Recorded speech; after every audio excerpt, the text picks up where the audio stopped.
Saluto e ringrazio la nostra ospite Federica Polloni, buongiorno. Buongiorno a lei. Presidente di Confapi Treviso, quindi le piccole e medie imprese, così? Esattamente. Allora faremo fra pochissimo subito un focus, vi dico velocemente cosa ha detto Zaia, ma lo sentiremo meglio da Christian Arboi fra pochissimo. Ecco, il dato che ha fornito dei 1426 casi positivi in più nelle ultime 24 ore, 600 i ricoveri in area non critica e 70 in terapia intensiva, quindi siamo a più 3 rispetto alle ultime 24 ore, alle ultime ore, dalla notte in poi. Cosa significa? Significa che la situazione è ancora sotto controllo, quindi 70 significa che la curva, e lo ha detto Zaia, sta crescendo, la curva delle terapie intensive, quindi specifica di quello, perché è quella, diciamo, il dato che interessa di più, cresce meno rapidamente rispetto a marzo, e questo è un dato fondamentale, si è parlato anche di vertici che ci sono stati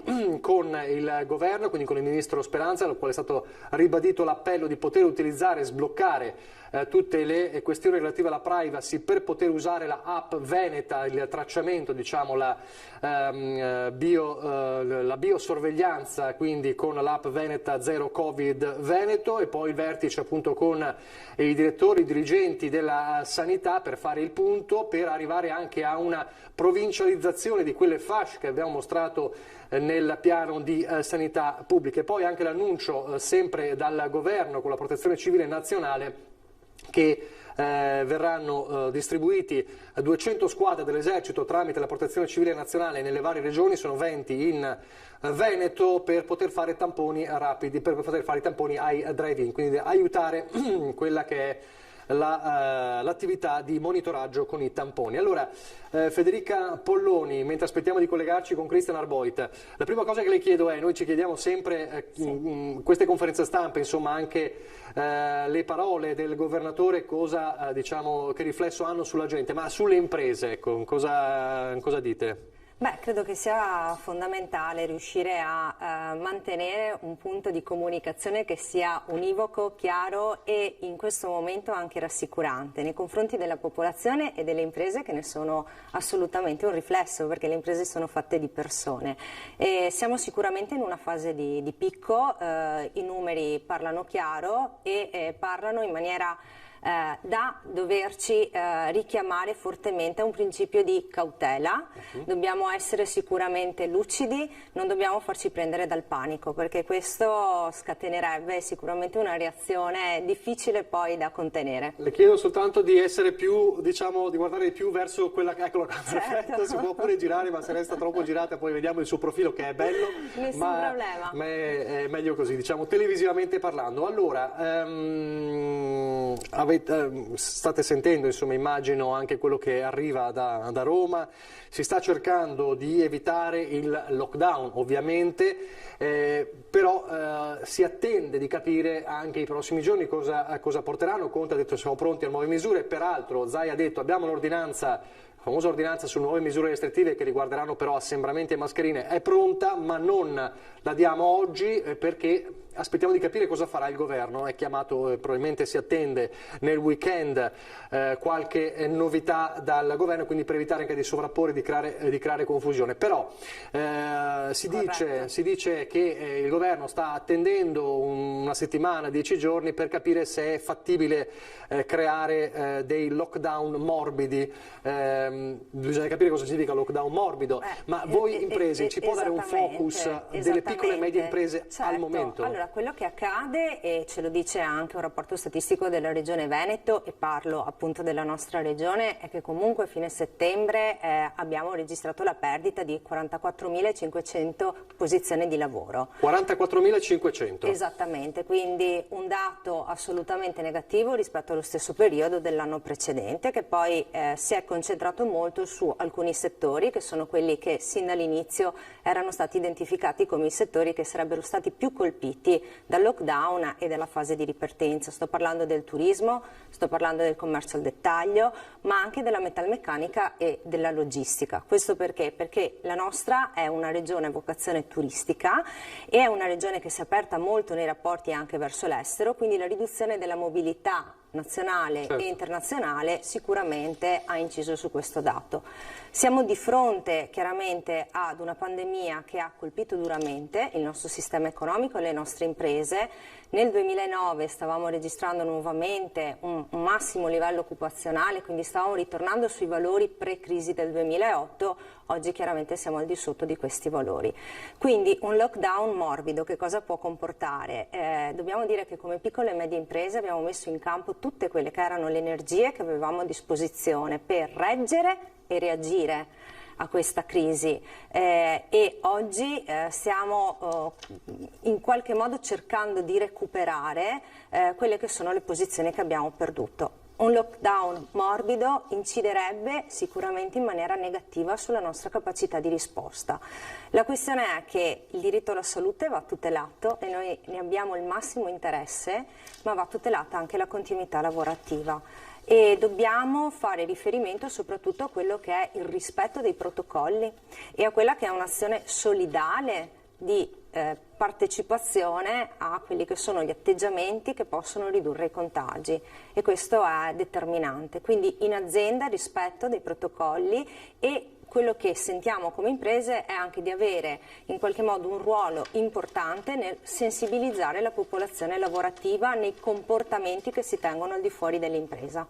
È d'accordo con l'appello che è stato fatto dagli artigiani in questi giorni perché lo sappiamo, no? Nelle aziende proprio perché ci sono dei protocolli ben specifici, sì. I lavoratori sono tenuti a certo. rispettare queste... E noi datori di lavoro a vigilare esatto, che vengano rispettati. Assolutamente sì. Poi però magari il lavoratore che in azienda ha questo protocollo poi si lascia magari andare, quindi c'è stato un appello particolare degli artigiani in questi giorni che diceva più o meno così: in azienda mantenete le regole, poi magari fuori meno, quindi è importante una continuità. No? È importante che le regole vengano mantenute dentro e fuori dall'azienda, perché ripeto, su questa cosa noi compartecipiamo e le persone e tutti noi viviamo la stragrande maggioranza della nostra vita in azienda e quindi se abbiamo dei comportamenti che non sono sicuri quando non siamo al lavoro, è chiaro che poi trasferiamo questo anche nel luogo di lavoro e ci facciamo portatori del virus. Questo non deve accadere, le nostre imprese non possono chiudere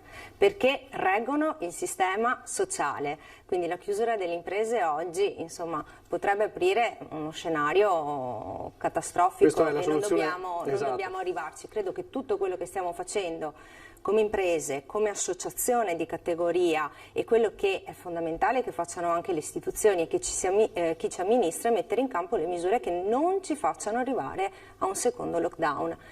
Possibilmente neanche morbido, perché dobbiamo, ripeto, fare appello al senso di responsabilità del singolo. Come commenta quello che se ne è parlato anche durante la diretta? 100 scienziati che hanno scritto al Presidente Conte e anche al Presidente Mattarella chiedendo misure drastiche per evitare l'aumento dei casi e dei decessi per Covid-19. Potrebbero essere meno pesanti per l'economia rispetto a quanto accadrebbe se la pandemia andasse fuori controllo. Lo sostengono nell'appello 100 scienziati firmatari di questo appello, che di fatto è per salvare l'economia, però vengono richieste delle misure drastiche e quindi sembra quasi una contraddizione in termini, però fanno questo appello. Sì. Che misure drastiche bisognerebbe prendere secondo lei?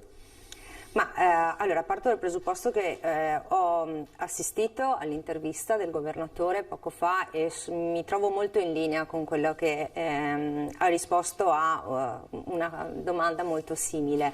Le misure drastiche, credo che più che misure drastiche rispetto a quelle che possono essere le chiusure, perché poi insomma di questo mi sembra di capire che si parli, o di isolamento, io credo che vada creata la struttura e il sistema sanitario che possa reggere questa pandemia, perché noi dobbiamo arrivare ad una normalizzazione della gestione, altrimenti la soluzione non può essere quella. Poi non sta a me giudicare se effettivamente questo potrebbe bloccare il diffondersi del virus, però non possiamo fare un ragionamento che non tenga conto degli effetti di una misura di questo tipo, perché sarebbe sicuramente insomma un po' limitante, ecco. Quindi dobbiamo poi rapportare anche questo tipo di considerazioni ad un contesto più ampio.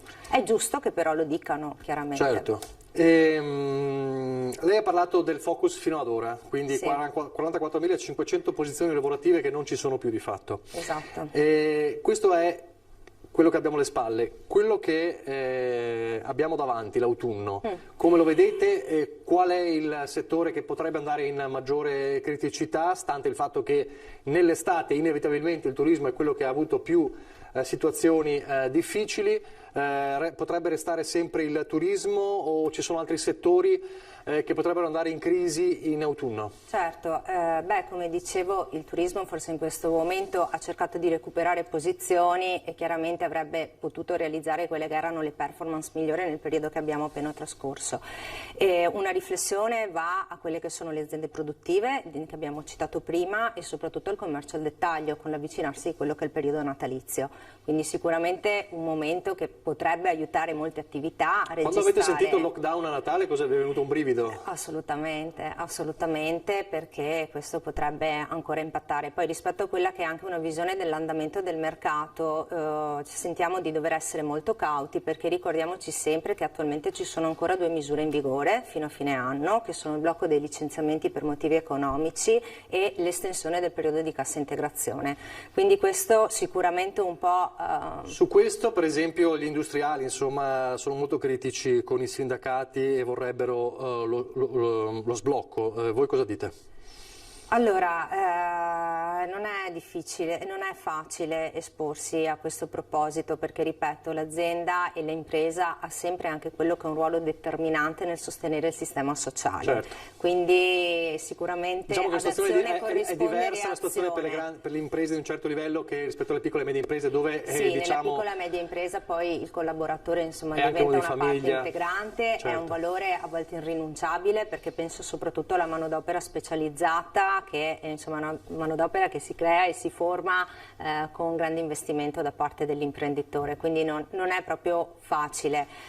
Chiaramente però è vero che il protrarsi di queste misure non ci sta dando quello che è un termometro corretto di quella che è la reale situazione, quindi la preoccupazione potrebbe essere poi insomma una volta tolto questo vincolo si possano registrare situazioni più preoccupanti. Per quello le imprese vanno aiutate, quindi politiche attive che favoriscano le assunzioni, questo è determinante, ragioniamo al contrario in maniera costruttiva. Quindi non parlare di licenziamenti ma di incentivi alle assunzioni, questo è...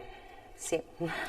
Restando in tema commercio, molti ci dicono, segnalano nei weekend assembramenti enormi nei centri commerciali. Il Piemonte ha deciso di chiudere i centri, nei centri commerciali al non alimentare. Voi cosa ne pensate? Beh, allora, permane poi un problema che se sono misure che non sono sostanzialmente trasversali a tutte le regioni e a tutti i territori, insomma si lascia sempre spazio poi a quello che può essere il comportamento evasivo, no? Che riesce comunque a realizzarsi. Ripeto, la chiusura in questo momento può impattare negativamente. Anche perché in qualche modo disincentiva le persone a condurre una vita normale. A convivere con il virus, no? Si è sempre detto questo il concetto. Esattamente, faccio un esempio molto banale, la chiusura alle 23 dei locali in qualche modo può dissuadere le persone anche ad uscire e questo può provocare una perdita per quell'attività economica un po' più ampia. Quindi capisco che sia fondamentale in questo momento mettere in campo tutto quello che serve per non arrivare alla cosiddetta fase 3 e anzi possibilmente regredire, però dobbiamo tener conto che gli equilibri sono tanti, per quello l'appello al singolo è fondamentale e mi rendo conto che qui è il singolo cittadino che fa la differenza. L'ultima domanda, preoccupati per la quarantena diciamo, nella quale ci ha messi la Germania? Beh, come dicevo prima, la riduzione, la diminuzione della mobilità internazionale sta impattando su quelle che sono le performance delle nostre aziende. La Germania per il nostro territorio insomma, è sempre stato un partner economico importante. Preoccupati sì, ed è per questo che insomma, diverrebbe fondamentale che anche da un punto di vista di gestione di questa emergenza ci fosse maggior coordinamento a livello europeo.